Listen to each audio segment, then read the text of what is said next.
Olá, está no ar mais uma edição do Negócios na Pauta.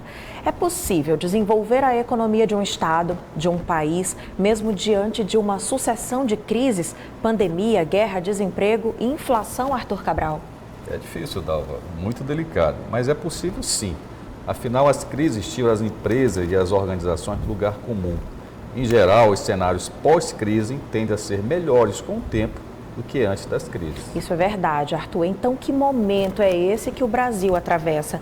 Só para a gente ter uma noção, agora em julho, mesmo com a criação de quase 278 mil postos de trabalho no país, esse número caiu em relação a 2021. Acompanhe. O cenário econômico mundial tem sofrido reviravoltas bruscas com os acontecimentos recentes. Pandemia, guerra, eleições. Os preços dos combustíveis e dos alimentos, que mexem com uma cadeia global, também passam por alterações significativas. Com o controle da pandemia, a gente está vendo uma melhora do cenário econômico.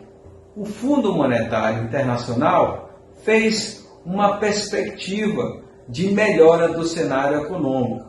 Em particularmente aqui para o Brasil, a gente teve uma melhora bem mais forte de previsão de crescimento do nosso PIB. E isso demonstra a nossa força que a gente está tendo na nossa economia.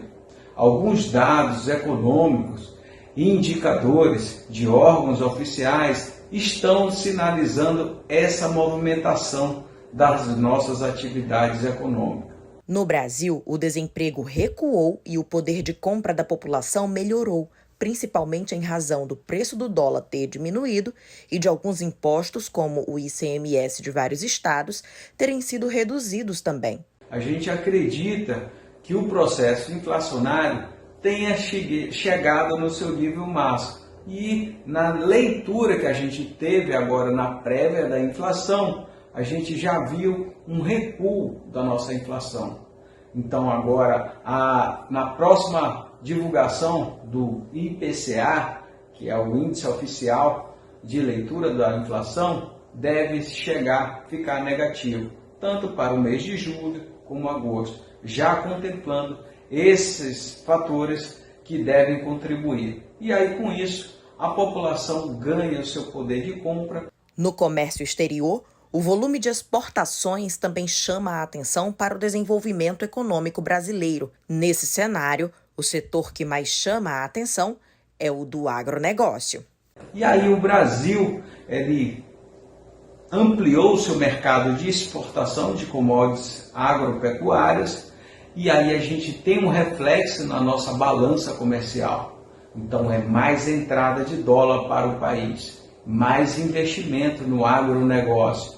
E aí a gente tem já esses novos mercados e a ampliação dos antigos parceiros comerciais para o consumo desses produtos agrícolas.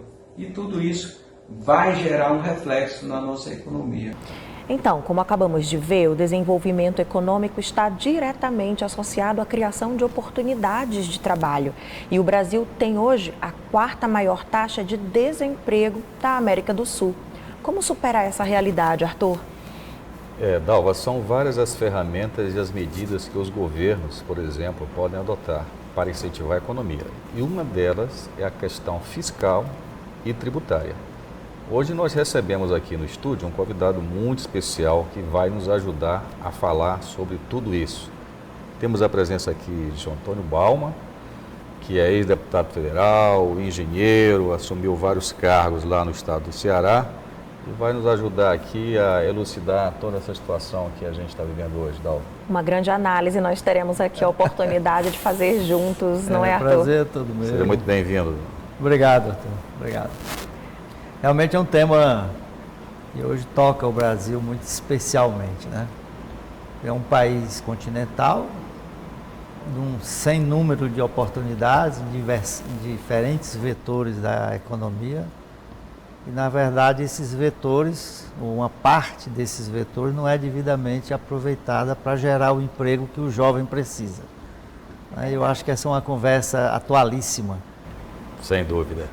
Então, nós mostramos aí na introdução ao programa, quer dizer, a geração do emprego esse ano tem sido até forte, o desemprego tem caído mas de fato é um desemprego que não retrata a taxa de informalidade que tem na nossa economia.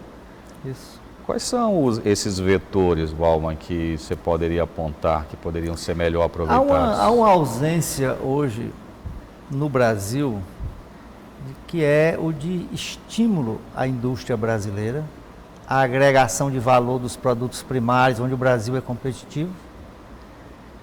E essa ausência implica numa série de cadeias produtivas que poderiam gerar milhões de empregos, cada uma delas. A gente hoje estava conversando sobre aquilo que é tão tradicional. Eu gosto de citar esse exemplo porque ele é a coisa mais tradicional que tem. O Brasil é o maior produtor de mandioca do mundo. E nós não conseguimos agregar valor a esse produto, né? Então, quem compra e processa a química da mandioca que o mundo produz é a Alemanha. Nós temos 60 vetores decorrentes do amido da mandioca de altíssimo valor agregado e o Brasil não consegue passar do beiju e da farinha. Tá vendo? E isso muito em razão de quê, na sua análise? O que porque falta? Não existe uma política industrial brasileira. O Brasil não detém 2% do mercado mundial de manufaturados, apesar do seu enorme potencial industrial. E de fornecer matéria-prima para o mundo inteiro. Exato, porque grande parte dessas cadeias produtivas, o Brasil detém a matéria-prima, mas o valor agregado não está no Brasil. Mas o que falta hoje? A tecnologia? Exatamente, os governos definirem, né, uma política industrial brasileira. Você pode, por exemplo, para cada setor, você pode definir uma rota. Né? Por exemplo, o Brasil já foi tradicional na indústria de defesa. Né? Teve produtos que eram exportados e hoje o Brasil não tem nenhuma expressão nessa área, isso foi inibido. E isso vale para qualquer tipo de produto que hoje o Brasil poderia, né, hoje ser um exportador. Mas, como o Brasil cresce apesar das dificuldades e da ausência da percepção adequada das oportunidades brasileiras, nós temos, por exemplo, recentemente as EPS, a Zona de Processamento de Exportação. Perfeito. Sobre isso a gente quer saber bastante. Né? Exatamente. Pois é, eu fui o relator dessa matéria na Comissão de Desenvolvimento Econômico da Câmara Federal. Em 2010, nós conseguimos uma legislação minimamente adequada para justificar a atração de investimentos para essa área. Então, nós mesmos lá no Ceará, que foi dos 25 projetos de ZPE no Brasil, só nós conseguimos viabilizar o primeiro projeto, onde nós partimos... O que está de fato em operação, né? Está em fato em operação. Nós começamos, né, com um investimento de 6 bilhões de dólares em operação. Foi o startup, o início do funcionamento da ZPE, foi exatamente um investimento desse, uma joint venture com 3 empresas fortes, inclusive a Vale, né? A Vale e a Dongkook, que é uma laminadora coreana muito grande, e a POSCO, que é a segunda maior siderúrgica do mundo. Mas já existia uma legislação em 2010 que permitia essa construção, essa atração, o esforço do Estado em atrair esse investimento foi bem sucedido, porque a legislação já abrigava. Agora, recentemente, né, inclusive com a participação muito importante do senador Roberto Rocha, que foi o relator dela no Senado. No Senado, verdade. A última alteração. Na última, que definiu um marco regulatório ainda mais favorável. Mais robusto, isso. E agora é a hora dos estados implantarem os seus projetos. Né? Aqui mesmo no Maranhão nós temos a ZEMA, que equivale a uma ZPE, muda um pouco a nomenclatura, mas equivale a uma free zone, como todas as EPS que tem no Brasil, é o conceito de free zone.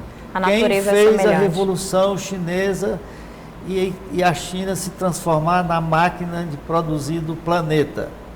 As free zones que ela instalou no começo da década de 90, que atraiu praticamente todas as indústrias que tinham em Taiwan, que tinha em Hong Kong, que tinha no Japão, que tinha nos Estados Unidos.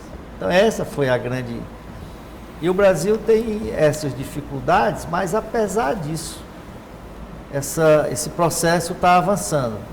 A gente mesmo tem contribuído no sentido de sensibilizar. Bom, só interrompendo, no caso específico lá do Ceará, já está há quanto tempo em operação?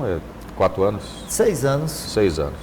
Hoje, quanto representa dentro do produto interno bruto do Ceará a produção lá das... Só um investimento foi um impacto de 50% do PIB industrial do Ceará.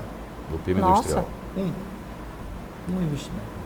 Agora nós estamos com a área, o Ceará está com a área de ampliação, 2.000 hectares, né? Já ganhamos 11 prêmios internacionais dados pela FDA, que é um magazine do Financial Times, que classifica as free zones do mundo e é a mídia mais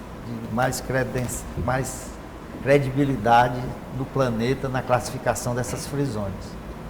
E hoje é a única do Brasil que tem esses prêmios internacionais e hoje é reconhecido mundialmente por conta disso. Tudo bom, muito né, interessante. Agora, é tão atraente, aparentemente, falando aqui com o senhor, dá a ideia de que é algo tão bom e promissor, que causa certa estranheza que não exista já em estado avançado esse diálogo, essa disposição em outros estados, ocorrendo da mesma maneira como ocorreu no Ceará, né? Com certeza deve ter dificuldades. Existem, A gente pode claro. falar Eu isso acho no próximo bloco, né, Dalva? Com esse marco É verdade. regulatório novo, eu acho que vai haver uma mudança que eu estou percebendo, nessa postura. Um novo interesse, né? Então a gente pode voltar a falar sobre isso e explicar melhor o que é uma free zone, o que é uma ZPE, a natureza desse modelo de distrito industrial na volta. A gente faz agora um rápido intervalo, uma rápida pausa e na volta nós vamos saber mais então sobre as ZPEs e o desenvolvimento econômico. É já já.